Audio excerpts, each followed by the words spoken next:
Hey, this is Bob Chichinski from the Red Diamond Courier, and you're listening to the Download Weekly Gaming News. Robots Radio presents Rated M for mature.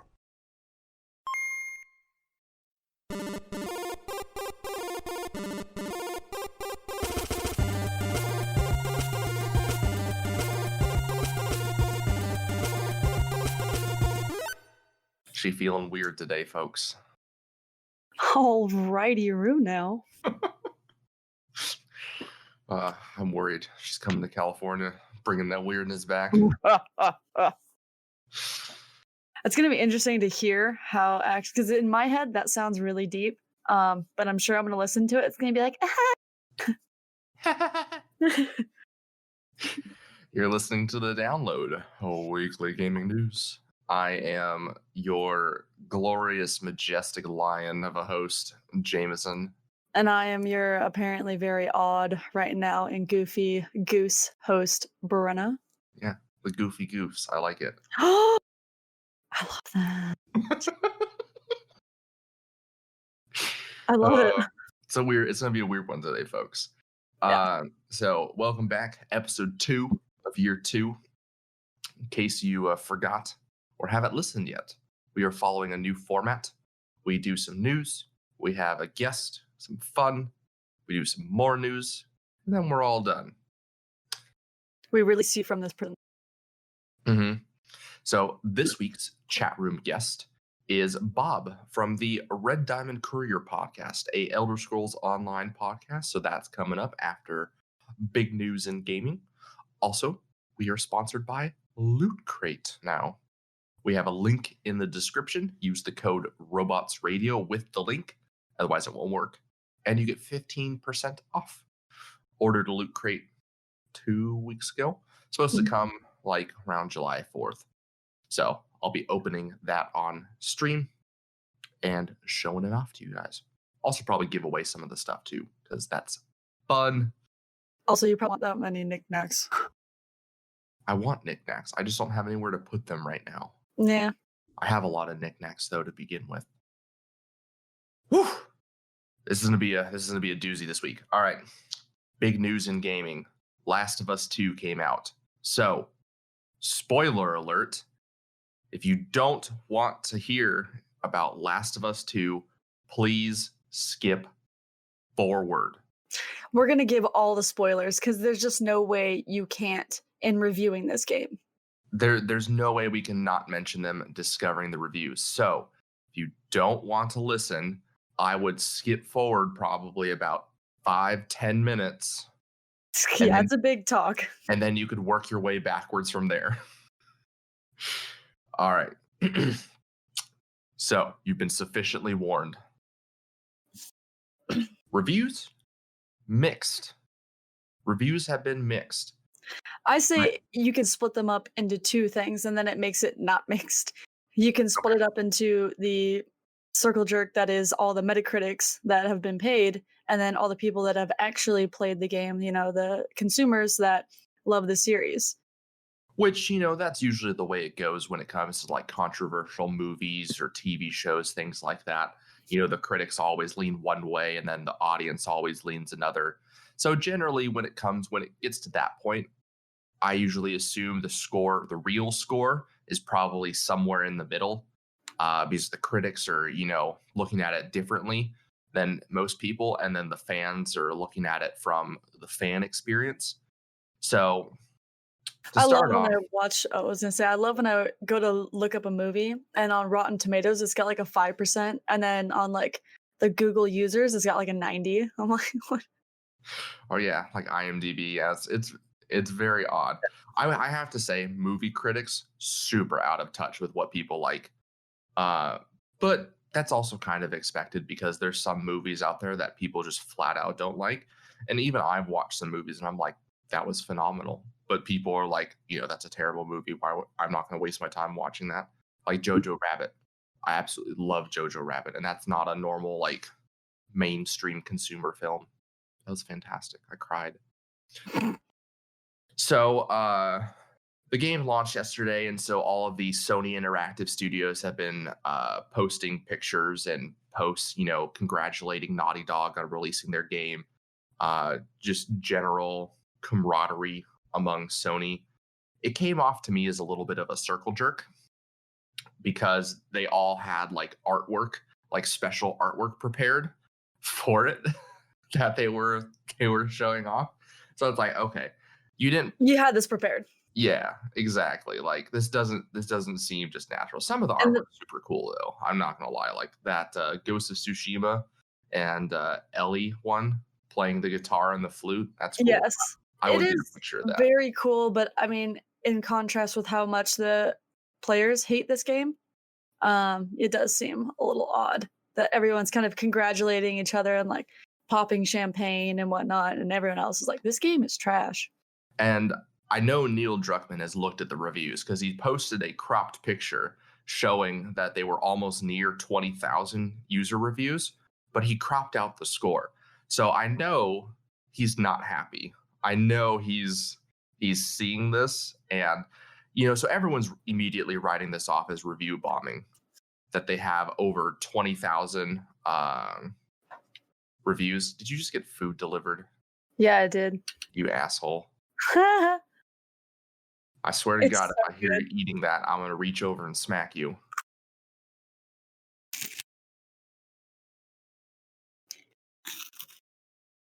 Okay, I'm done. Your mic actually didn't pick up a lot of that. I was actually kind of surprised. I'm happy with that. I could see that it was picking up the audio. Okay. So let's get started. So overall, the reviews from the critics are putting it in the 90 range. 91 to 95 seems to be the common score there. And then as far as users go, I think it's down to a 9 out of 10 is what the people saying. So user review is down to like a 3.3 right now with over 21,000 reviews. And it just keeps growing. And so obviously there's already posts coming out telling people that it's, getting review bombed, that people are upset about the LGBTQ and all that jazz. And both Brenna and I spent a decent time reading through the reviews. And yeah, the LGBTQ part does pop up, but it's not nearly as prevalent as some of the other comments. Like I would say maybe 5 to 10% of the reviews mention LGBTQ. I mean, it's just a little ridiculous. Half of it, well, not half of it, but a chunk of people are like, why do they have to be gay? And it's like, well, fucking, because everyone is straight in video games, so why not just have one character and y'all getting uppity about it? But that's also like not the story either. It's just it didn't. It's just character development, but apparently it was completely lacking in this game.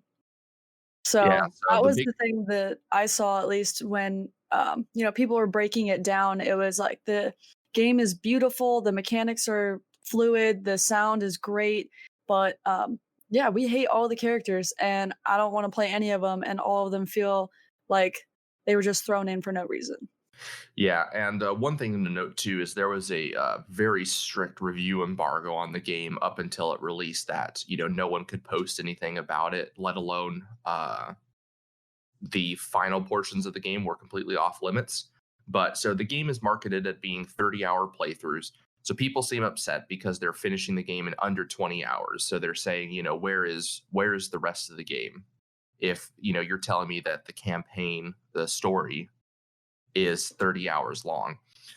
Some people feel like the game just takes you on a random side quest for 10 or 12 hours at one point, and you're just like, what's going on? Like it doesn't feel like, it feels detached from the story.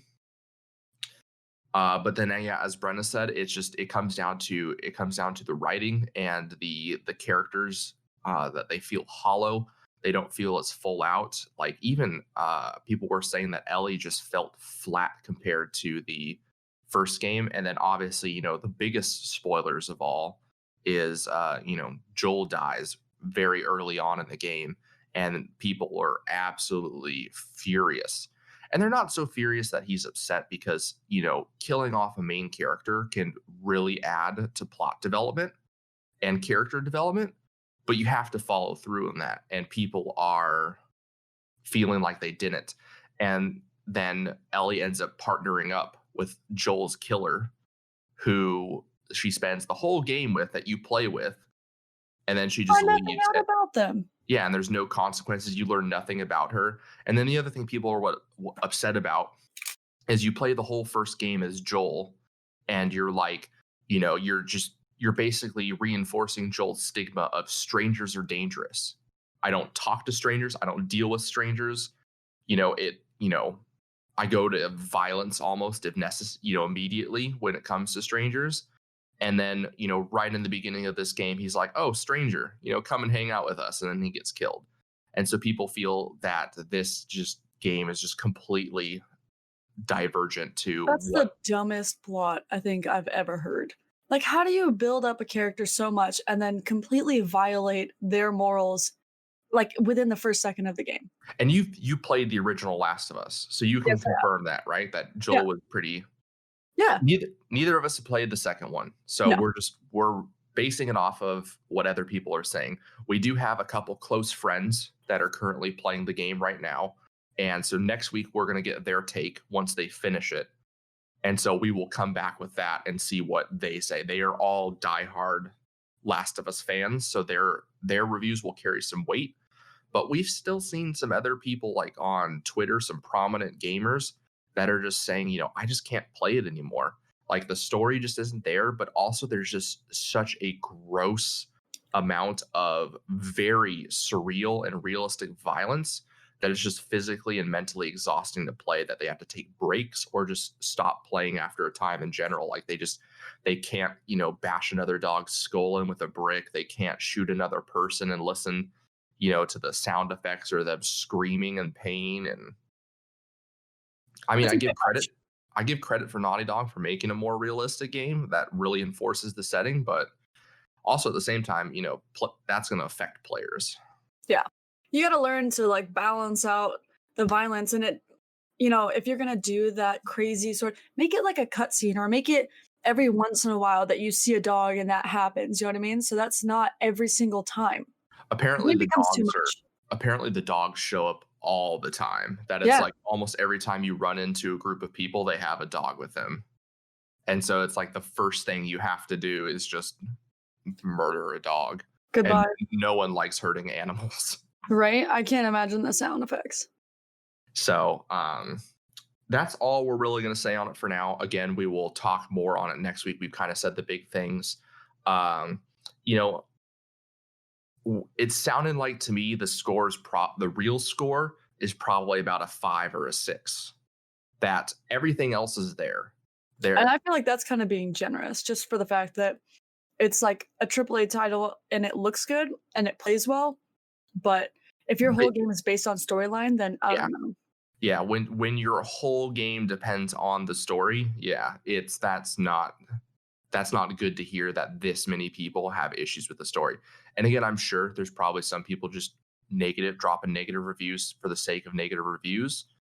But, at least half these reviews are probably legitimate complaints.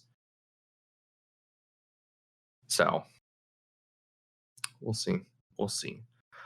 This past week, we also had EA Play. We got to see everything come out for EA. We got to attend E3 last year and EA Play. So it was a little sad not being able to go this year because of being canceled for coronavirus. But it is what it is. So they announced all sorts of cool stuff.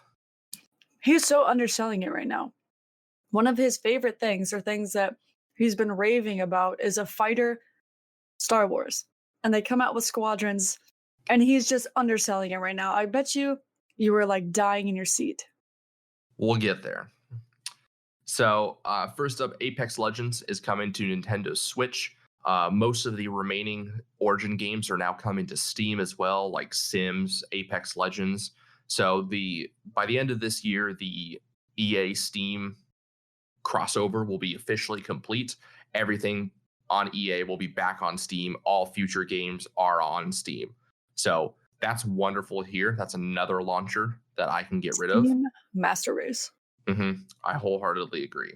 It's it's not even that it's the only platform. It is just a superior platform.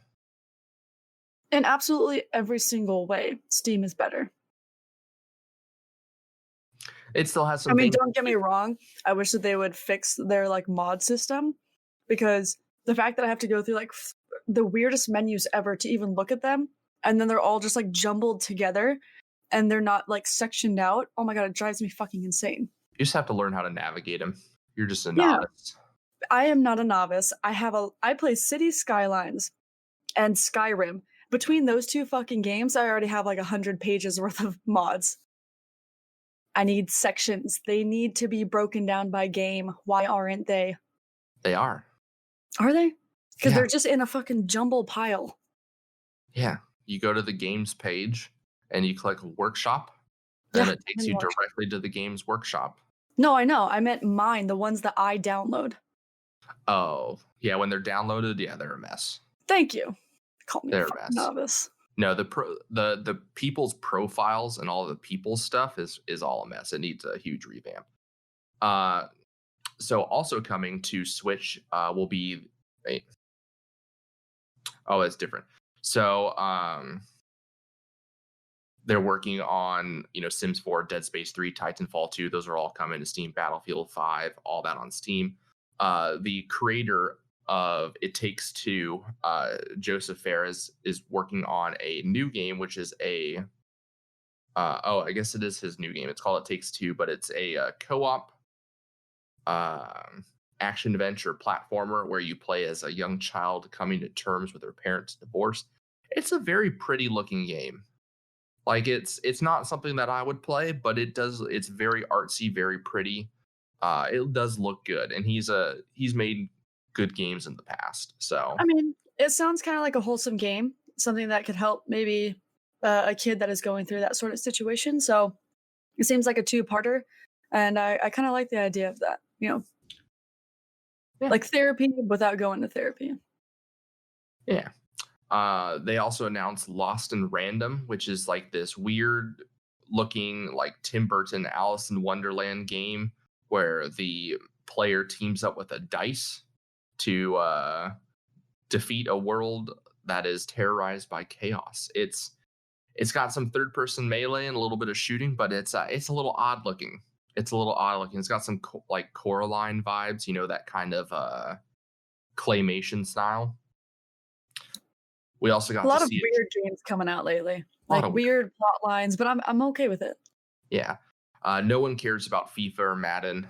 That's just, it's every year FIFA and Madden. We don't honestly though. I'm kind of okay with this like golfing thing because I kind of want to play it.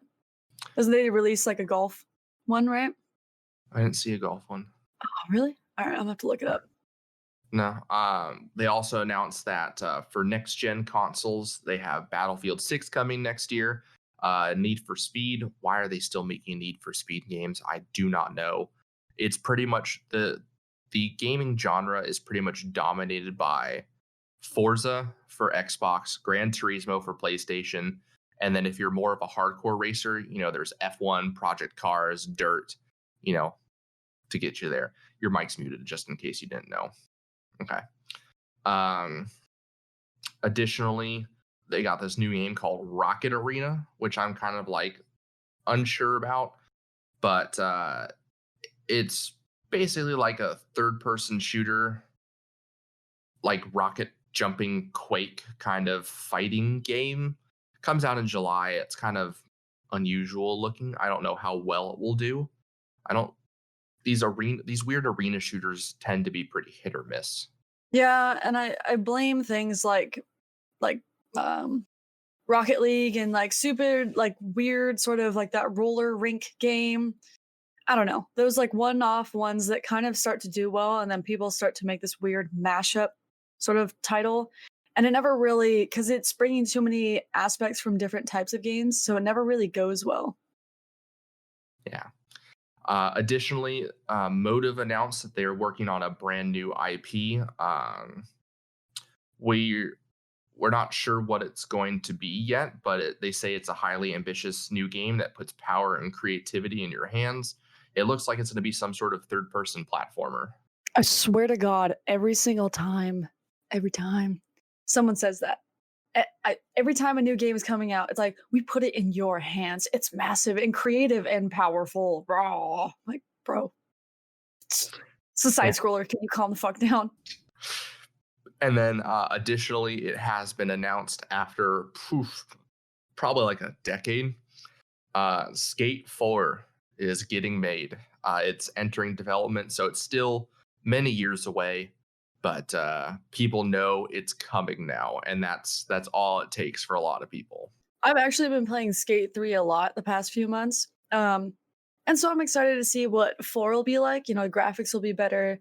I'm sure the gameplay will pretty much be the same because it's just like, it's more of a realistic game. So, I mean, they'll add moves in there, obviously, that people have been able to do. But yeah, I mean, it's going to be cool. Hopefully they add a little bit more of a storyline in there because before it was just like run around, complete these missions, and then you sell more skateboards and unlock more stuff. And it's just typical of a game in that era. But I want more now. It would be nice. And it's super cool that we're getting a Tony Hawk remastered in September. So, I feel like that pushed Skate to do something. Probably they heard about that and they're like, it's time. Dust off the old bitch, bring her back. They probably saw how stoked everyone was. Lost their shit is the correct term, I think. Yeah. And then so Brenna has been antsy because I've been pretty lackluster discussing this.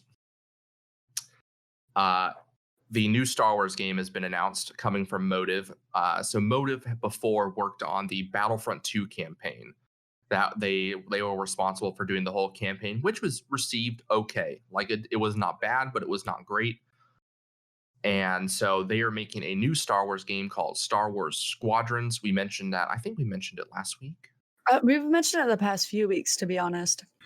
Yeah, that it was leaked and we didn't know the name, and then we knew the name, and then we had to wait to see what it looked like. And so then on Monday we got a trailer, and then Thursday we got to see some gameplay. It was not true gameplay again, but it was the weird, they show gameplay footage. Like rendered footage. Get the fuck out of here. Yeah. So it comes out on October 2nd, I think. It comes out right in the first couple days of October, which is awesome. Good timing. And it is not a $60 game. It is a $40 game. So that price tag alone already got my attention. Like you're not blowing smoke up my ass. This sounds like a reasonably priced game. It's going to have 2 campaigns, and it has a full multiplayer section. Additionally, there's something else about it. I don't know. Brenna, what else was there? You had customizable characters for your ship. You had parts. I think they said over 50 different parts that you can add to it. I don't know that the customization for the ships is really that much. It looked like it was just changing the color, which is okay. Well, they have like a tech, quote, tech tree for the ships, so you can like modify your engines and your weapons and your shields to kind of give the ship the handling and the power that you want it to have. Right. And they have 4 different ships for each side: Empire and New Republic, and that's who you play as in the campaign. You pick either New Republic or Empire. You can play both. And so, the New Republic is trying to squash the Empire and unite the galaxy after Endor. And then the remnants of the Empire are trying to do the opposite. They're trying to squash, the New Republic and restore the Empire. So it looks really cool. The story looks good. Like I like the UI for it because it's not really like in your face. It's like the screens in front of you are telling you exactly what you need. They're not useless, but they have a lot of stuff going on. It's a flight sim style UI. So they've built all the information you need into the actual ship's console, much like if you were flying the ship yourself. So it gives you that more realism feel. You'll be able to tweak your ship's settings, mid match. So like, if you're not doing enough damage, you could lessen your shields to boost weapons, all sorts of Star Wars-y stuff like that, which is very cool to see. Again, there'll be customization of your pilot and your ship to make it just, that much your own. The online looks pretty great though. The fact that, it's going to be like a 5-person or a 4-person squadron and 5-person. And I don't know, like you can all have your ships set up to complement each other in order Yeah, to so take down things. yeah, so you like build your team, and then your team goes up against an enemy team. There will be AI fighters as well, and then it's basically like destroy the other team's capital ships. It's going The to be so capital much fun. the capital ships are blasting the air. Fighters screaming around. It looks cool, and I saw some clips too where they pull some sweet maneuvers. Like he's flying one way and he does like a handbrake turn, and none of this is realistic in terms of physics, but Oh, you you know would pass out. You would it's actually pass out. it's sci-fi and it's Star Wars, so it doesn't really fucking matter. They do some cool stuff where they like accelerate through explosions and whatnot. And Brenna's not a Star Wars person, so when Brenna's excited to play a Star Wars game, it's got to be pretty decently It good. just looks it looks like a lot of fun. Now I was telling Jamie, for someone that doesn't do flight simulators and doesn't have a lot invested in Star Wars, there's just enough to keep me interested for a long time, but it's not so complicated and so bogged down with UI and all these crazy things that I don't want to play it, or that it seems like too much for me to pick up. It seems like just the right amount to keep me interested, and obviously for all the people that are huge fans of it, enough for them to say, yes, this is a true Star Wars game. Well, and it's priced well. $40 is no one's gonna bat an eye at $40. No. $60, people might be a little hesitant, like, oh, it's another EA Star Wars game. But $40, that immediately dissuades a lot of people, diffuses their Yeah. attentions. They've already stated no microtransactions. Everything in the game is earned purely through playing the game, I am including just customization stuff. I'm sure they will probably eventually add some sort of premium currency you could purchase. That's just the way gaming is now. Yeah. But, again, it's all, as long as it's all for cosmetic stuff, I could give a fuck. Yeah. I honestly could give a fuck. the $40 price tag for me, it just makes me think about what the DLCs are going to be like. So that's where I'm excited. That's what I have my fingers crossed for. I want to see more ships. I want to see more game modes. And then I would love to see bigger battles. That would be That would be really great. cool. Linking up with other squadrons. I mean, this is the way to do a game. A game like this. This is the way to do it. Release it for $40 base game, so you can start adding things on, keeping the money flowing, keeping the customers happy, adding on DLCs, adding on more modes. This is the way to do it. Yeah, I'm totally fine if you're going to ship your game for an under full price and you're going to add shit later. I am on board with that, because to me that says this is not a full and complete game. $40. And I get that some people release games for 20 and 30 and etc., and they're full and complete games. But when it's coming from a AAA studio that has a history of using, releasing lots of DLC for their games, this makes me a little bit happier, because if I'm going to buy a full $60 price game, it better be a complete game, because that's what $60 says to me. Right. Is that I expect this to be complete. Yes, there might be DLC in the future, but it's extra added on. It's not core elements of the game. So the $40. I don't know that games like this need to be $60 either, though. Because there's no real storyline. I mean, there kind of is. There's a story that you're going to play through, but it's not like super in depth, You don't walk around a world, you fly around this area. Yeah, you're destroying other fighters on different missions. So you have a little bit of cutscenes in between the missions. But at the end of the day, you're just blowing shit up in space. Fun. Yeah. So, and maybe if we're really lucky, they will add some Clone Wars stuff. But it'll be a DLC eventually. There's no way. I hope so. I love Arc 170 fighters. God, they're just absolute. They're just like flying behemoths. Hold on, let me. Oh my god. He's typing. They're absolutely hideous, and the fact that they take 3 people to fly one of these is just absurd. But hold on, let's see. I'm trying to find a good picture. Could you imagine them adding something like a kill streak in there? Like I if you thought, get enough damage, they'll like drop in certain things that are overpowered, to help you or whatnot.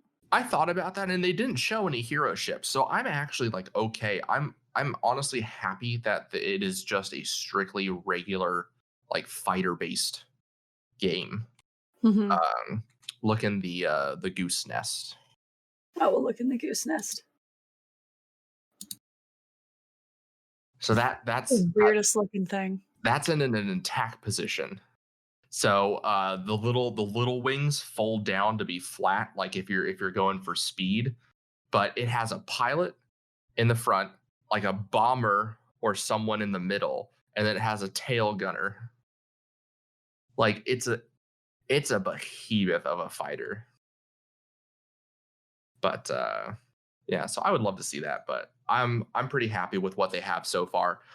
For the New Republic, they have the X-wing, the Y-wing, the A-wing, and the U-wing, and each fighter fulfills a different role. So the X-wing is your basic all-around fighter. The A-wing is your interceptor. It's built for speed. Y-wing is your bomber, like normal, and then the U-wing is your support ship. No word on what the support ships will do. My guess is like ferry troops. I don't know, but I mean, maybe it would be cool if you could somehow use them like a med, like they repair things. Maybe you could find like a yeah, docking station. I don't know. It'll be interesting to see what they do. And then for the Empire, they have the TIE fighter as their all-around fighter ship. They have the TIE interceptor as their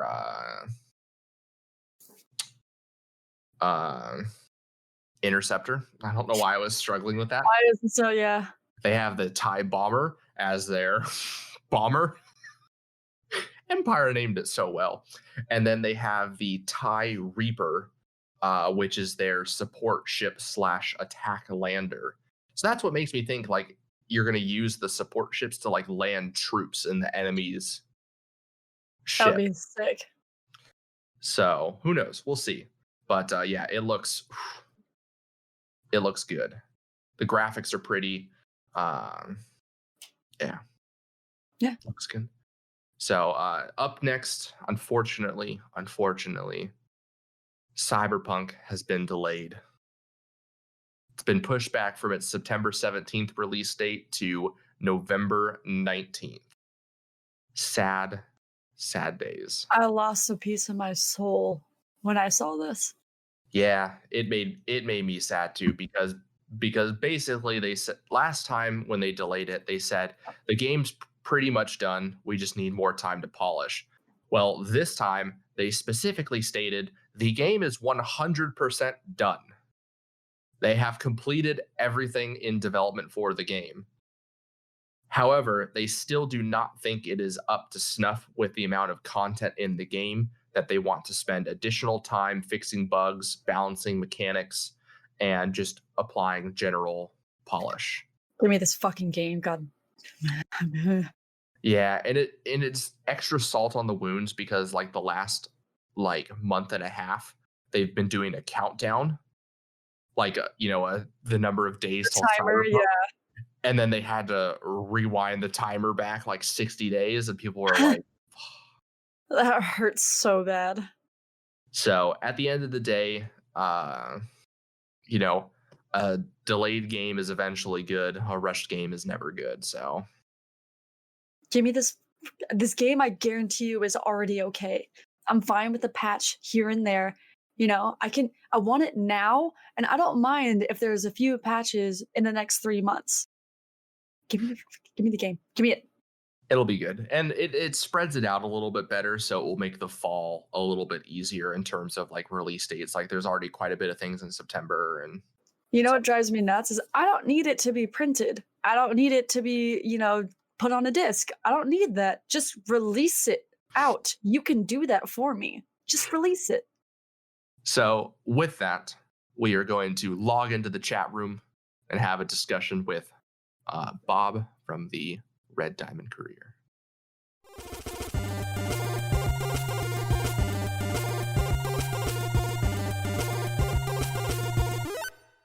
All right, welcome everybody to the chat room.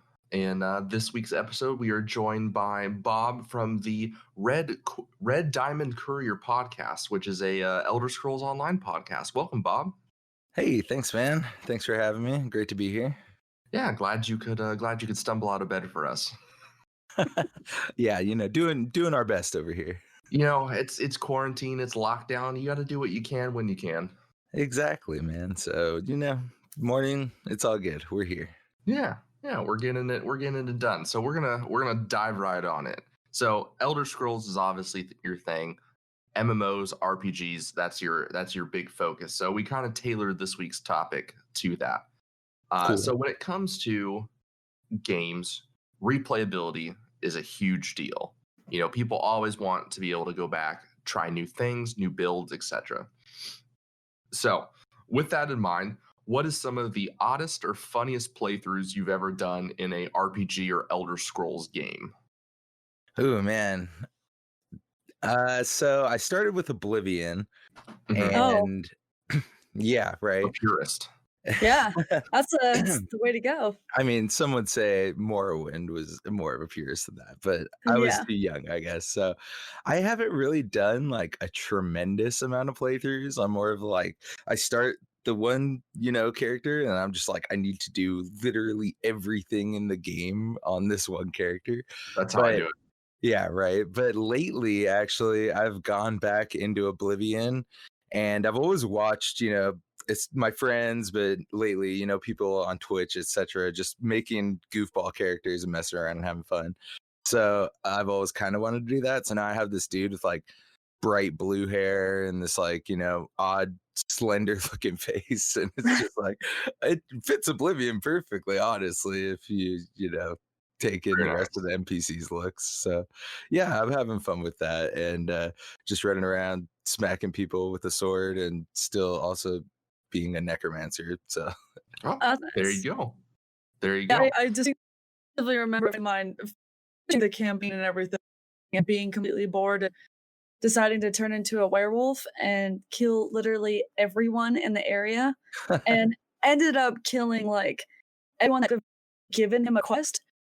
And so walking around like I'm like watching everything more so he could look an old dick. Wow, that sucks. that does suck. That happens though in those games. You kill some of the quest givers, man, and you are screwed. Yeah. Oh man, and they don't respawn either. They never come back.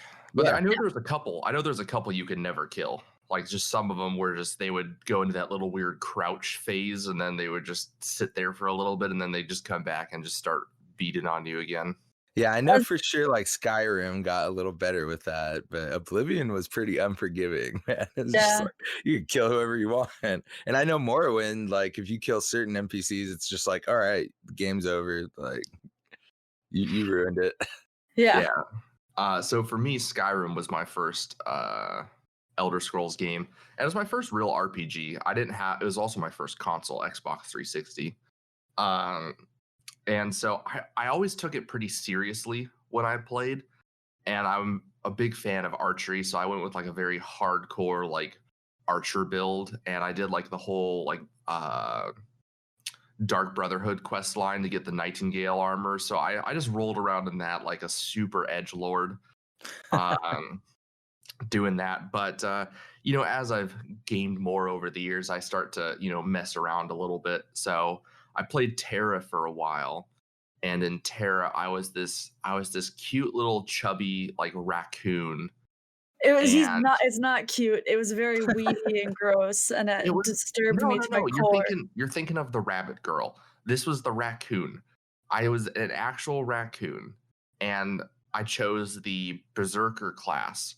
So I wielded like this massive two-handed greatsword, like ultra greatsword. So the raccoon just kind of like flips and rolls through the air with the momentum of the sword. It's hilarious to watch. And then currently I'm playing Temtem a lot on stream, and I made random ass character for Temtem. I called him Brick Lion, and He's got this bizarre hairdo. He runs around shirtless in gray sweatpants, just catching. It's basically Pokemon Online. So he's running around catching Pokemon, and I'm only catching the strongest and most buffest of Pokemon. So I look for all of the melee fighters, all the the real boxer ones, and I just try and like role play as him, and that's been a lot of fun. It's stupid silly. That's cool though, man. It's cool that you could like try and get into something like that. Even with ESO, I have a hard time trying like the role play and like building a character and a story for it and everything. Yeah, it can be really challenging. I've never really like actually role played in the game before until I've gotten to like streaming and doing like Temtem, because I was like, well, it's Pokemon. It's not really super entertaining to watch, so there's got to be something I can do to spice it up. Seems like a pretty good idea. Yeah, I thought so. It was working pretty well. So, digressing now, Brenna and I are both pretty against Elder Scrolls Online. Yeah, I heard that last episode. I got the game when it first came out because I had high expectations. I was like, MMO Skyrim, sign me up. Yeah. And I was thoroughly disappointed, as you can imagine, at launch. And so I've never gone back. I played it for a couple months when it came out, and then I have never gone back, never reinstalled it, never even looked at it. And I understand now it's gotten much better. They've had several expansions come out. So make the case for Elder Scrolls Online to us. What should bring us your back? favorite things? Like what brings you to it? Perfect. Yeah, I totally expected you guys to ask me that after I heard Brenna just totally rip ESO down last episode. I was like, cool. So I'm a yeah, Elder Scrolls fan, so it's like it really hurt me. no, fair enough. I feel you. And yeah, so at launch it had its problems, and I also went into it kind of like, oh man, Skyrim Online, like I can't wait for this. And going along with that, I made my character over in the Skyrim faction, and I wanted to go to Whiterun and everything. And I remember the first day being like, where is Whiterun? Like, why is it not in this game? Like, what is happening? And then I remember my other friends being like, dude, you can't play on that faction. Like, you can't even play with us. You have to come over here. It's like, oh my God, this is so confusing. I don't understand anything in this game. And all my friends very quickly stopped playing it. Like, they all fell off. And I kind of I got into it with the questing was the first real thing that got me into it. Because that's what drove me in Skyrim a lot, was just clearing every single quest, all the story, the lore. And the other thing that really grabbed me at the start was, I remember I was waiting for a quest that was actually so broken that no one in the game could do it at that point. And everyone was just standing around there, so people would just end up like hanging out, and people grouped up and they're like, hey, you guys want to go into PvP? And then I became just a crazy ESO PvP addict, and probably just only played PvP for a good couple of years there. But the game has grown, and a lot of people are coming back.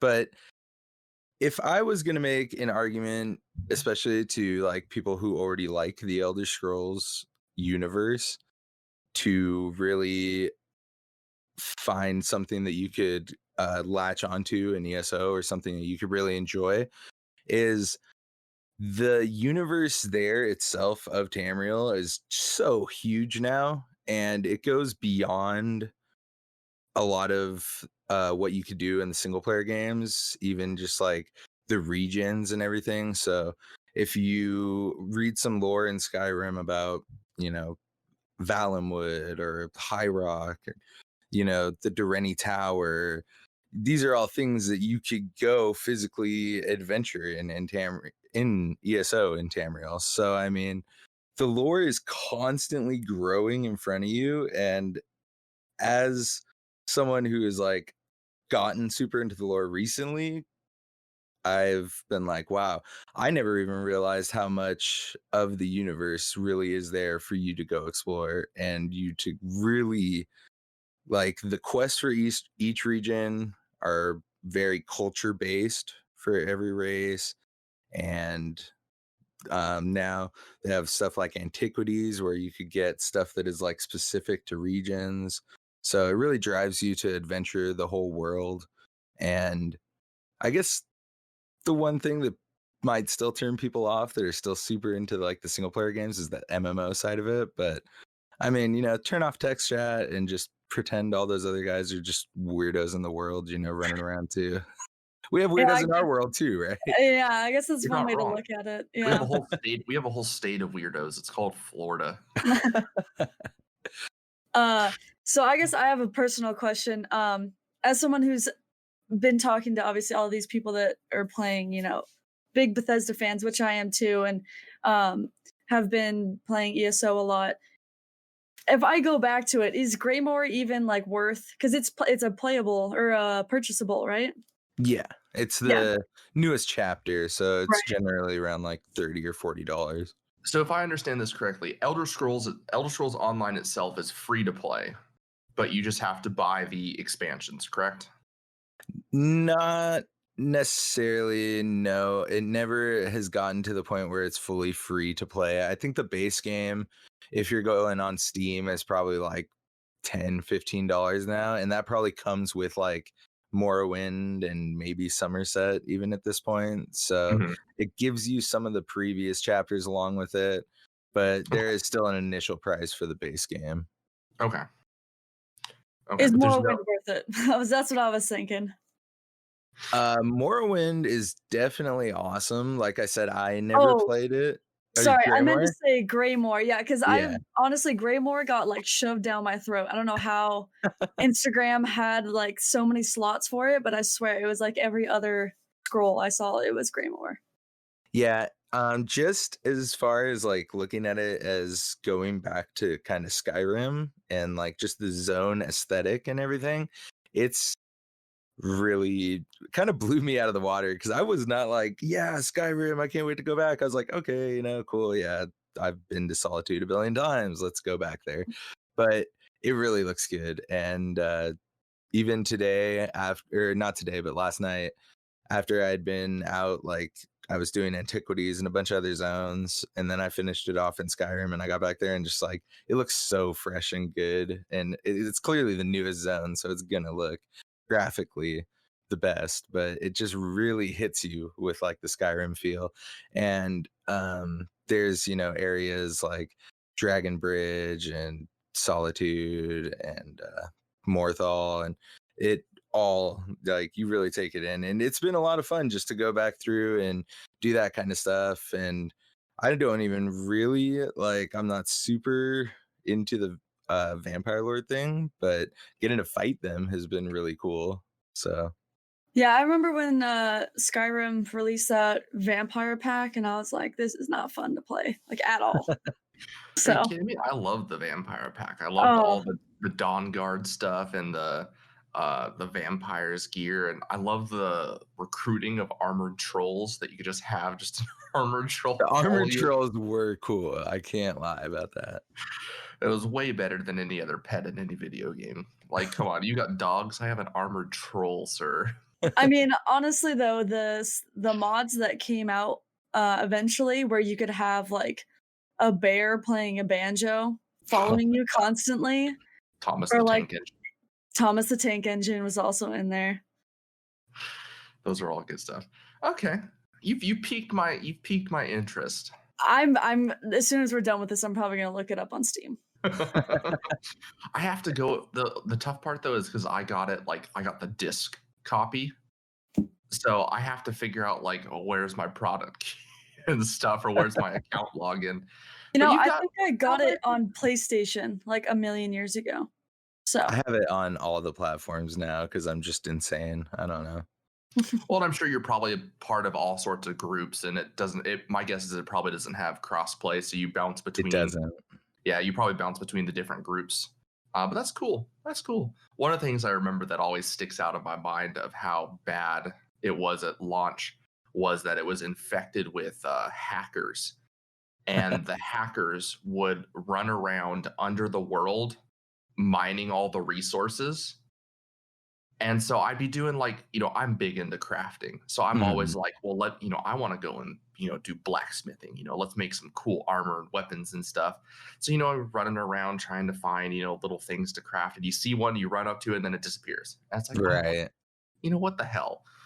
That was just one thing that always stuck out in my mind. But yeah, there was a ton of broken quests at launch. I remember I would pick up quests all the time, and someone would be like, hey, you just can't complete it right now. And that yeah. was one thing that sucked about it being kind of more MMO, like lockdown style back then, because if you hit a wall like that, you're screwed. But now, whereas you could just travel anywhere, it's almost more overwhelming than it was back then. There's so much to do. And like if you have people farming, resource nodes or taking treasure chests, then you could just go to a different zone. And everyone's got their own, zone that they love chilling in. I always chill in Grotwood. I don't know. Valenwood speaks to me. Fair enough. Okay. It sounds like it's much improved on wherever it was. What was that, like 2013 that it came out? I think, 14 on PC, Yeah, 15 I'm on thinking console. I think you're right. I think 14. Yeah, because Crazy. Skyrim came out in 2011. And so then, like a couple years later, they came out with their online. Yeah. Well, good stuff. That's good to hear. You piqued our interest. Yes. And when she says that she will be on Steam after this looking at it, she isn't lying. Like, No. she's I was probably thinking already about, opened Steam. yeah. But we're gonna go ahead and we're gonna play our little game. We're gonna do the 60-second download. Cool. And so I'm gonna ask you a couple, bunch of questions. Answer as many as you can before time runs out. Brenna, Sounds good.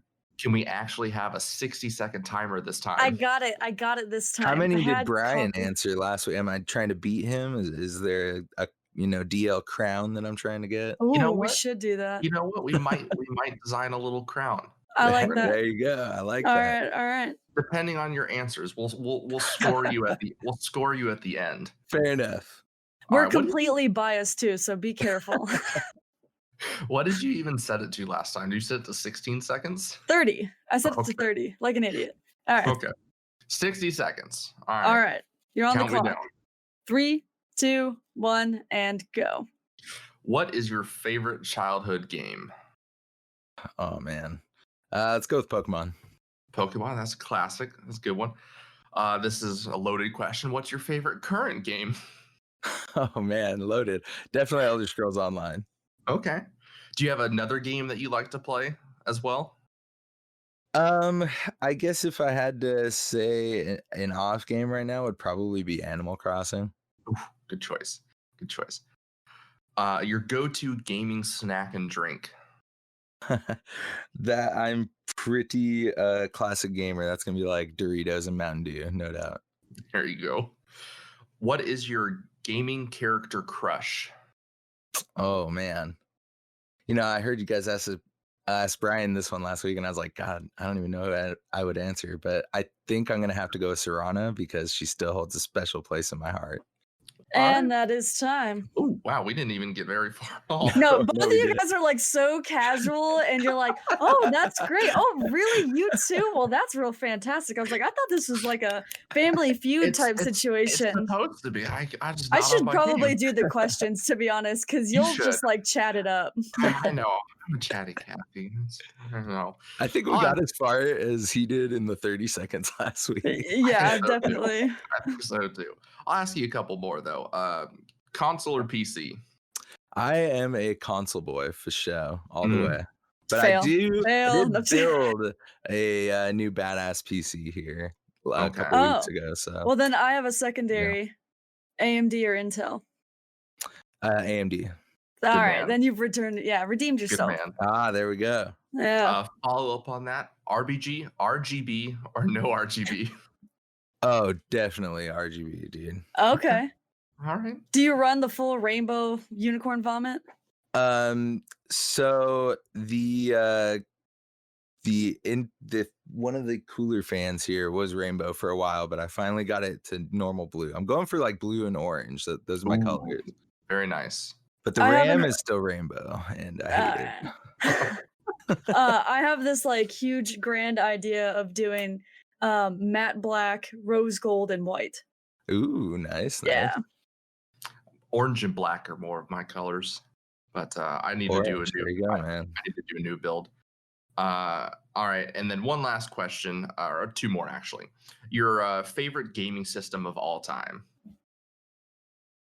Ooh, man, that one is tough.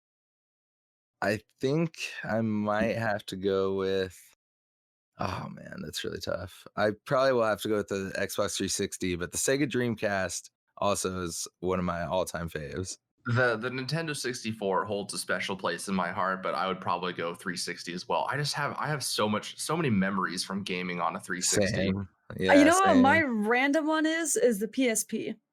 Because I Ooh, had okay. PSP that. was the shit. I was so jealous of anybody that had one of those. I had like Grand Theft Auto Vice Cities on there and like a NASCAR racing game, which is where I feel like I can drive better just because they painted the apex lines on there for you.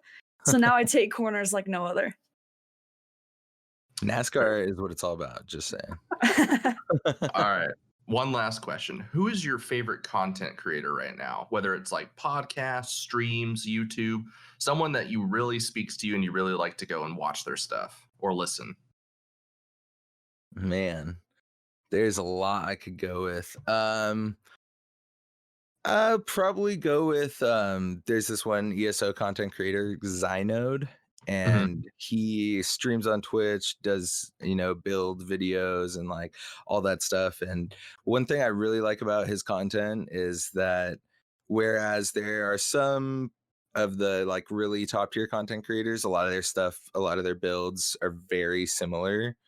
He does like more kind of off the wall stuff where he's still hitting the same numbers as these other guys, but it's just with different kind of ideas and build ideas. And ESO has probably thousands of sets at this point, so there's all Yeah. kinds of combinations you could do. And Very I cool. like how he goes against the meta. I always Alright. appreciate people that do that. Yeah. Well, that's going to kind of wind it down. Go ahead and tell us a little bit about your show, and then plug any of your content or your social media or whatever. Cool. So yeah, me and Dog Bark 24, we do the Red Diamond Courier.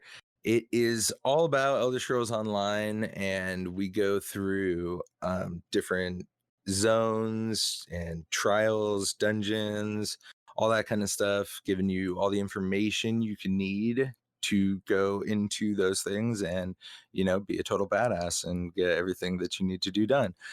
And we also every week bring the PvP scores from every platform from all 6 servers.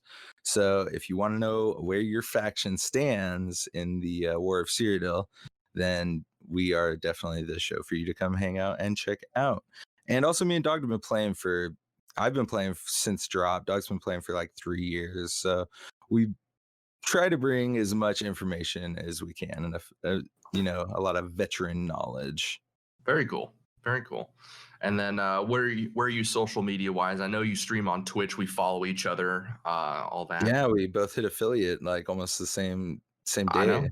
I know. It's good stuff, man. It's nice. Yeah. So yeah, I'm over there, Bob_Chichinsky, and it's the same on Twitter, and I am on there all day long. So if you ever have any Elder Scrolls Online questions and stuff like that, you could hit me up there. Also, part of the Robots Radio Discord, great place. These guys are there too. So yeah, you could always hit me up there. Very cool, man. Very cool. Well, it's been a pleasure to have you on. You piqued our interest about Elder Scrolls, so you might see us on there soon. Hey Yes, man, sir. I've got it on PC and I'm in the Robots Lorecast Discord. So there you go. Well, the guild. We will hit you up if we log into Tamriel. Sounds good. Alrighty, thank you, man. Have a good rest of your day. You too. Welcome back, everybody. That was a stop making weird faces. I almost said stop playing with your tongue, but That would have been real bad. yeah. We had a nice discussion with Bob. Bob is a cool dude. Bob actually lives not too far from us, which is even cooler. I didn't know we had any hosts that lived in SoCal. So we're going to meet up with him at some point. That will be fun. But we're going to dive on into news you might have missed. So Fortnite launched their new season. Pretty much the whole map is underwater, which, you know, what is this game? I watched the trailer and I was just, what is this? But additionally, they have completely removed cop cars from the game. Completely. Cannot be found at all. I mean, there are a few people that are saying there's a lot of cars that have been removed from the game, but specifically, who gives a shit about some random mock Toyota car that gets removed? Like, yes, the fact that police cars are gone, and Epic is choosing not to say anything about it. Yeah, they declined to comment on why they removed police cars, which is shady. That's weird. Why not just say it? Like, you removed it for a reason. Just come out and say it. This is your opportunity to either back it or not. Yeah. Which makes me a little sad that they were doing that with games. Like, defund the police is the whole thing right now. I know, I get it, but like, it's a video game. It's a fucking... No, but there's a point. That's the point. We see things there. That's why everyone is like, you know, we need more black main people. So that's why they had the Spider-Man game come out. You know, Ellie is gay. We need more visibility in general. So that's why.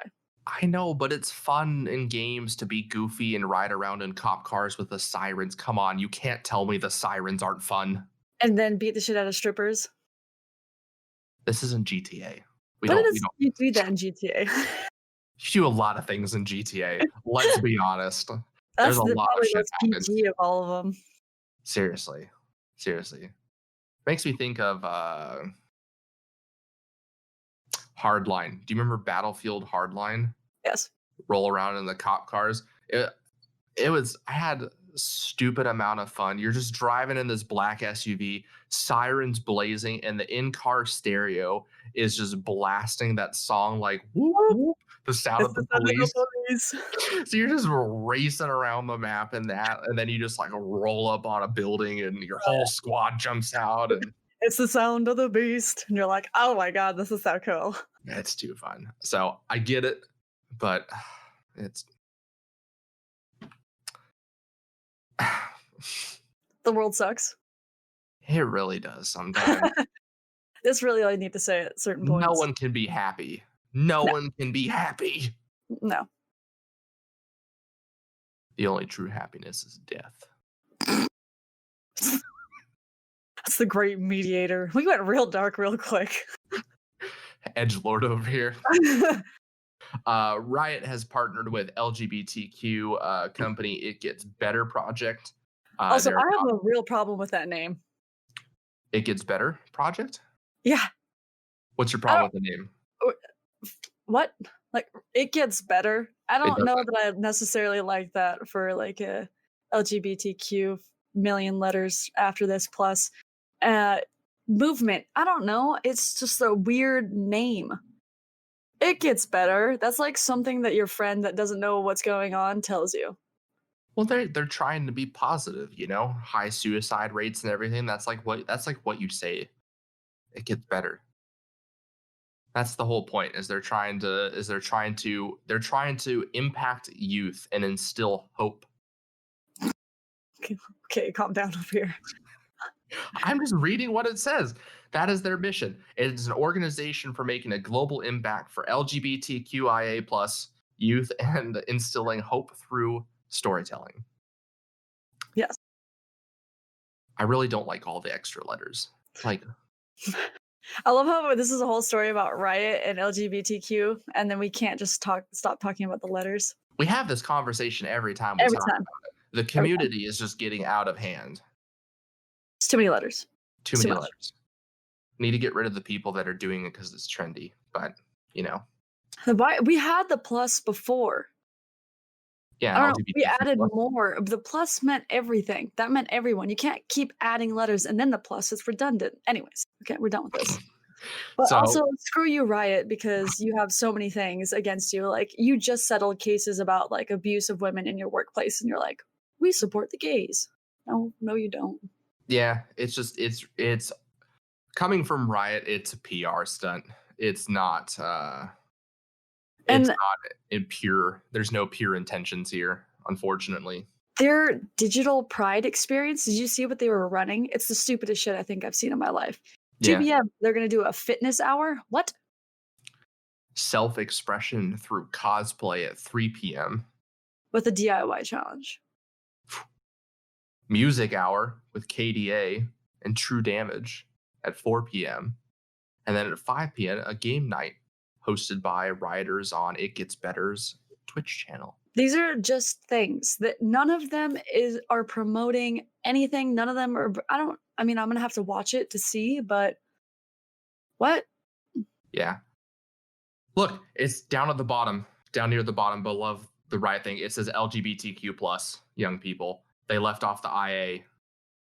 The paragraph that starts with Pride is a month. Why can't we do that? I mean, queer is supposed to be all encompassing. So. No, Brenna. They want to have their labels.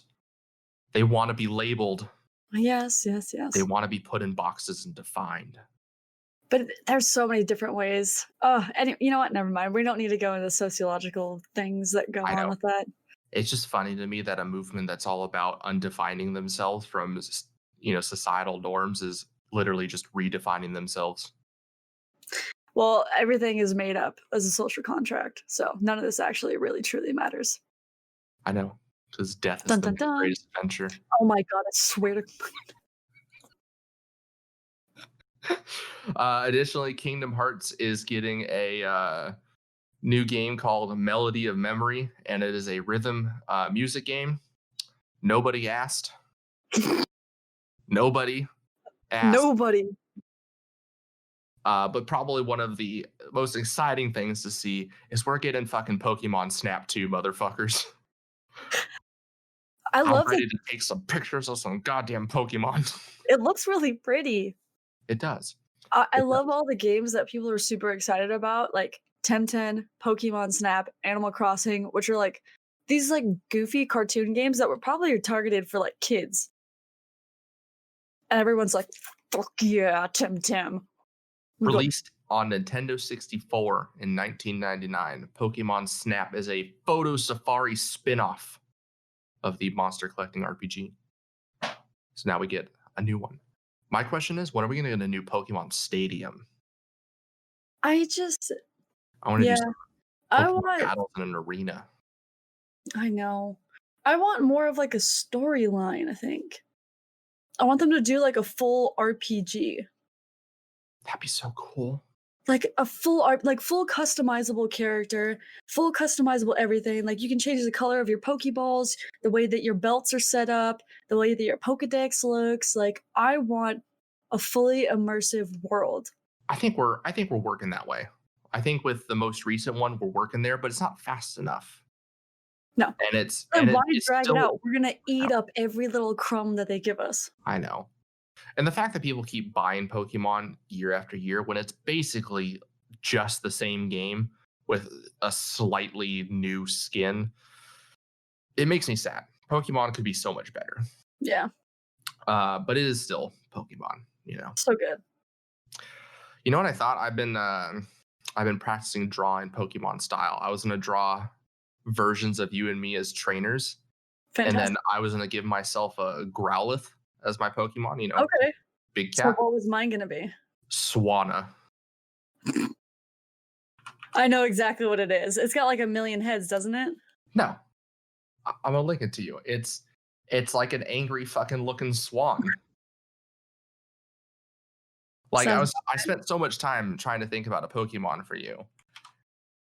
And because I didn't think there was a goose Pokemon, but sure enough, there is. Okay, the best part about the photo that got sent to me is the fact that their wings are like put on their hips, like it's sassily standing there.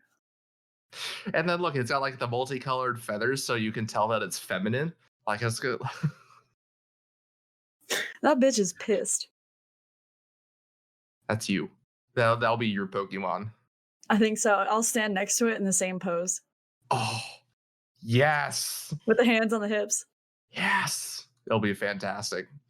PlayStation 5 has confirmed that the PS5 is so fucking large because they need extra room for cooling. glad it only took them 3 console generations to figure that one out. I mean, the PS3, the original one, was massive. Yeah, but it's still overheated. Yeah, I know. I literally would drip sweat. Like, it would be like the swampiest, humid. Like, you just stepped into like some Missouri swamp when you walked into my room. It was disgusting. I like the way you even said that with a little twang, Missouri. Missouri. And additionally, the PS4 was also incredibly hot, and it was incredibly loud too. Yeah. Sounded like you turned on a jet turbine. Oh, when the fans started to go, it was like this. I'm scared this thing's gonna blow up. Yeah. It might just take off, like fly into the air. Oh God! Defuse the bomb! Defuse the bomb! Oh, like I love that meme I sent you. That was a good one. It was a good one. So basically, it all comes down to heating. That's the reason why it's so much larger. And if you look at the pictures, like it's almost like a third taller than the Xbox Series X. Like it's a significantly size. Yeah. I mean, I'm okay with it. Honestly, I don't care. It can be bigger. They're turning into like mini ITX builds. So if it's close to a mini ITX build size, that's fine by me. I mean, it's actually the same size as like the mini ITX. I actually saw Origin just posted a picture that's the same size as one of their mini towers. Exactly. I mean, I have like a mid-sized chassis. I love how this OEM, like the Leon Lee, is technically a mid-sized chassis, but it's literally like a crate. It's massive. So I'm okay with a little small one. Yeah. So with there being no Comic-Con this year, which is unfortunate, it's the first time in their almost 70 years that they've been doing it. All the companies have all these collectible figures that they've manufactured specifically for Comic-Con that are only sold at Comic-Con, and now they have nothing to do with them. Well, you can buy them now. So they are for sale. So far, quite a few have been announced for pre-order. They're adding more and more every day. So far, you can get some Dragon Ball Z. They got some Naruto. They got a lot. They got a lot of Overwatch. I wanted to look at the Overwatch ones because there's a couple of Overwatch ones I wouldn't mind owning. What is the space one? All humans must die or something? Mm-hmm. That's one of them on there. Yeah. Oh, man. Some of those Overwatch ones are pretty legit. They have a lot of Overwatch ones. A lot. There's a lot of Overwatch. A lot of Overwatch. More Dragon Ball. Yeah, the Destroy All Humans. Destroy All Humans. That's what it was. $400 for the top tier. Yeah, I know. It's kind of crazy, but it comes with like a backpack that's like the alien that's holding on to you. It's kind of cool. And it has this is where I saw the golfing. Oh, is this where you saw the golfing? The statues in it are pretty cool. I actually love that backpack, like low key. It's a Raver backpack right there. Oh yeah. Oh yeah. They got Star Wars Squadron stuff on here. I already pre-ordered, so. Oh yeah, PGA Tour 2K21. It's like a golf outfit. Like, why would I want to buy that?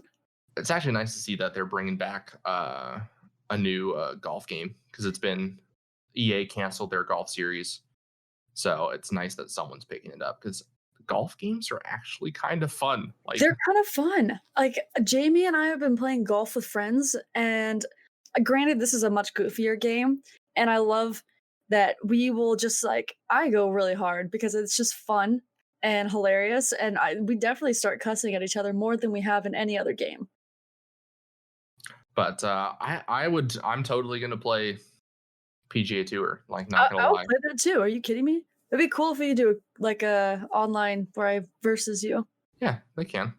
Yeah, it's a lot of fun. They got Lego Mario stuff. Fucking Lego Mario. Lego Mario? What the hell? It's so wholesome. It looks so good. I'm still scrolling. There's just so much shit. There's so much. So much. So go and check it out if you really want a collectible. There's a ton of them, but they are definitely going fast. Persona 4 Golden came out this week on Steam, and it is the highest purchased and highest played Japanese RPG game on PC ever on Steam. It's been rocking over 30,000 concurrent players the last couple days. I actually even streamed some of it last night. I've watched some Persona, and I'm a fan of anime. I was actually having a good time. It was actually pretty funny.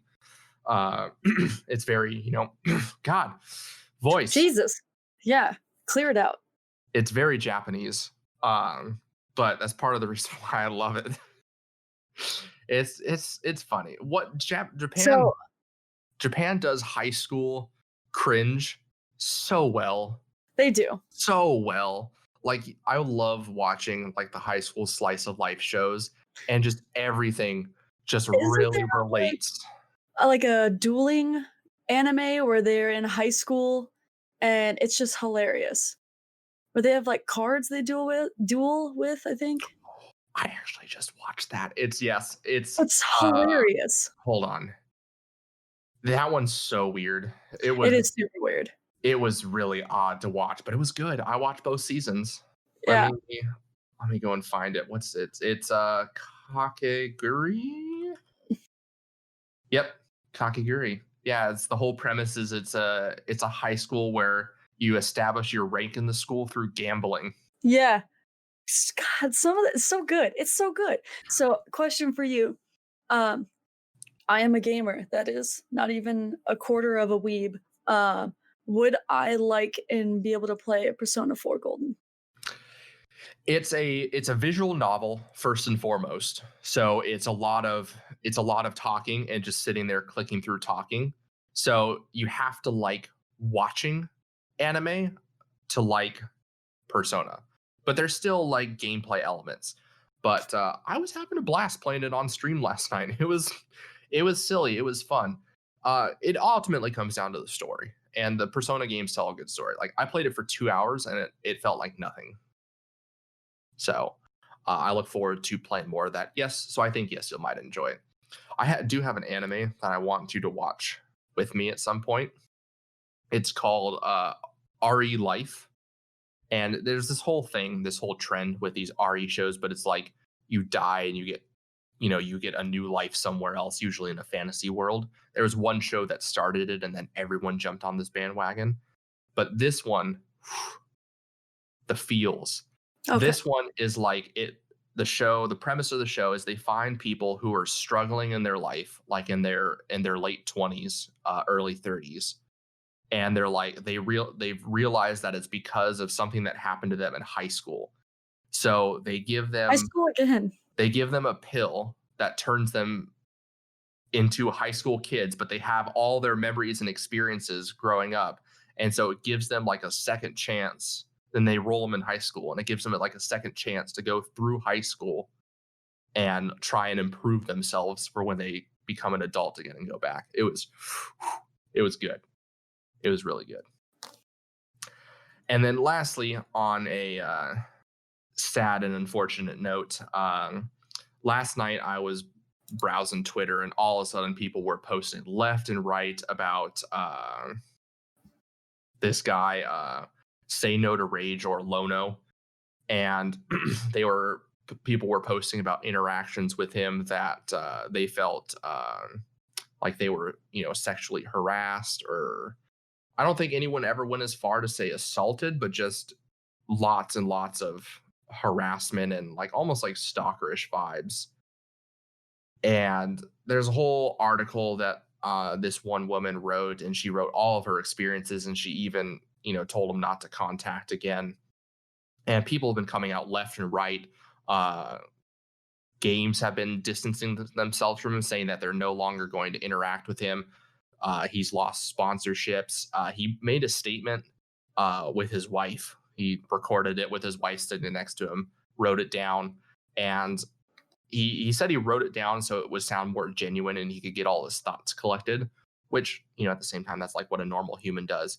But everyone was reading it as disingenuous, that he just didn't speak from the heart, just by saying what he was thinking.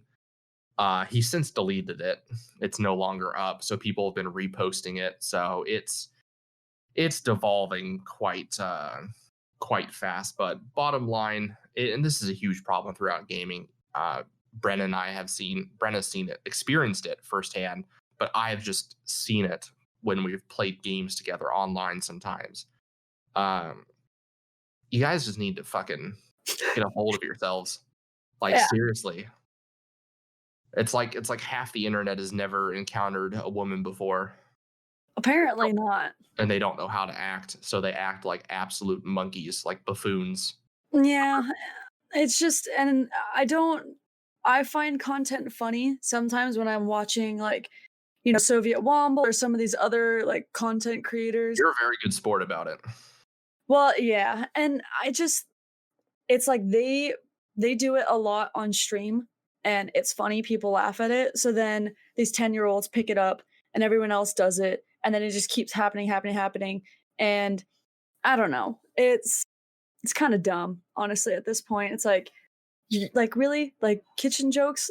Are we in 2009? Like, come on. Like, just get new shit, you know what I mean? And it just makes me laugh because most of the time people think that I'm like a 10-year-old boy, and I'm like, no, sorry. No, I'm actually a 25, almost 26-year-old woman. So, Yeah. just saying. Yeah, they're like, "Oh, you're an idiot." And I'm like, "Yeah, I teach. I have a whole life, No, I'm not a moron." And it's always been like this, like Yeah. out of control. Anyways, Out of control. So, you know who you are. yeah, fix it. I can't stand the people that are the white knights, people that say they're like, "Oh, look at this white knight." And I'm like, "No, it's a decent human being." Yeah, there's someone else in this chat that's like, "Just shut the fuck up, guys. Like, you sound like idiots." And they're like, Usually "Oh." me when I'm playing with you, if we're not just laughing, making fun of how absurd they are.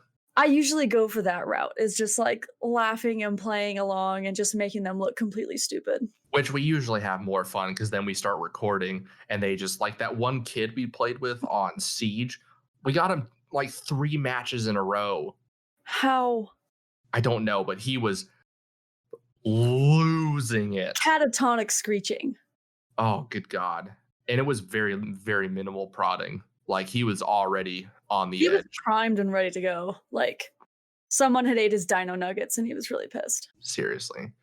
But yeah, so if you're interested in the SayNoToRage, go look him up on Twitter. I mean, he'll probably end up making his Twitter private here anytime now. So, but he made a whole statement, says he acknowledges what he did and he was sorry, and he says that he's not a predator, that he's also a victim. And What? well, he said that he's been going to therapy for some time now after someone finally brought it forward to him. And so You're not a piece of shit, but you probably still are. well, he said that he learned in therapy that all of these actions are a result of him being raped by his girlfriend years and years ago. So that was his justification. I'm gonna save everything inside of me. He said that's not an excuse, but he just wanted to let people know that. Okay. So, upcoming game release dates.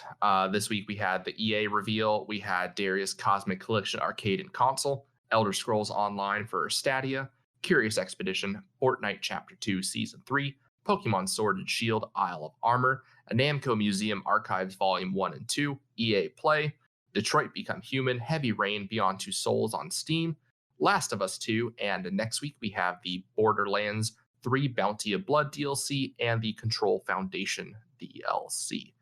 It's going to be there'll be a couple games in July, but between now and September, it's the quiet time for game releases. There really isn't a We're gonna whole lot. get real creative. Yeah, there isn't really a whole lot that comes out. So that is it for this week. Next week, we will be having Boris, aka Cornholio, on from the Destiny Show podcast. He's a very cool guy. He will be our guest, so we'll be talking just gaming news in general, as well as a little bit of Destiny stuff.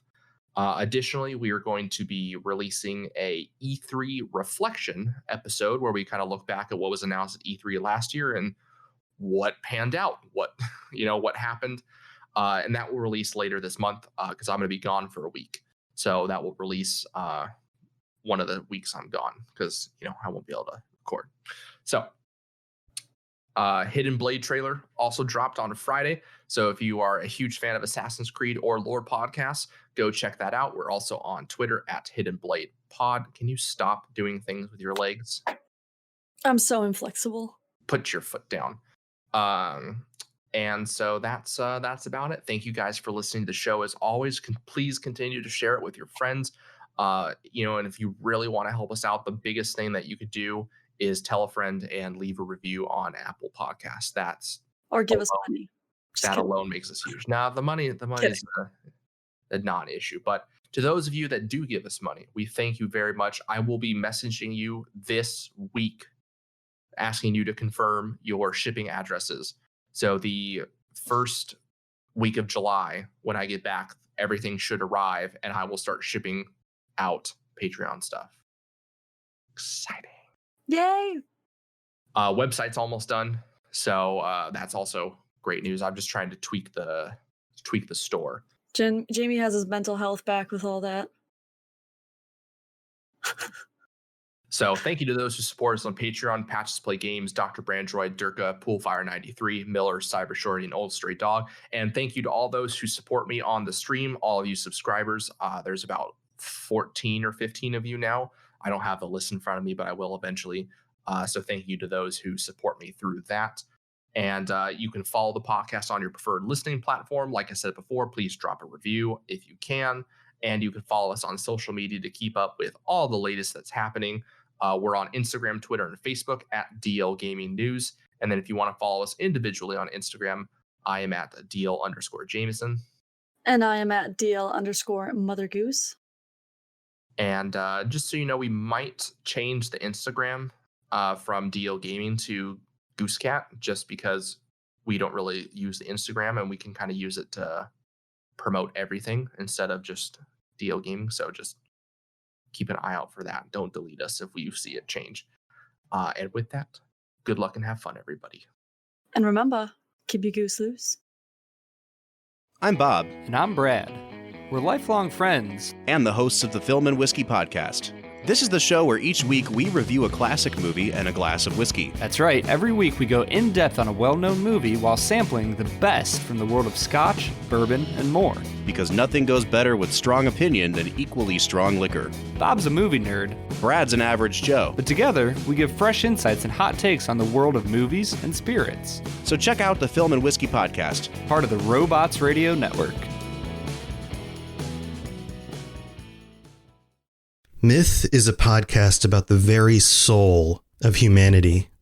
Join me each week as I explore stories from our history, from our mythologies, about what it means to be human.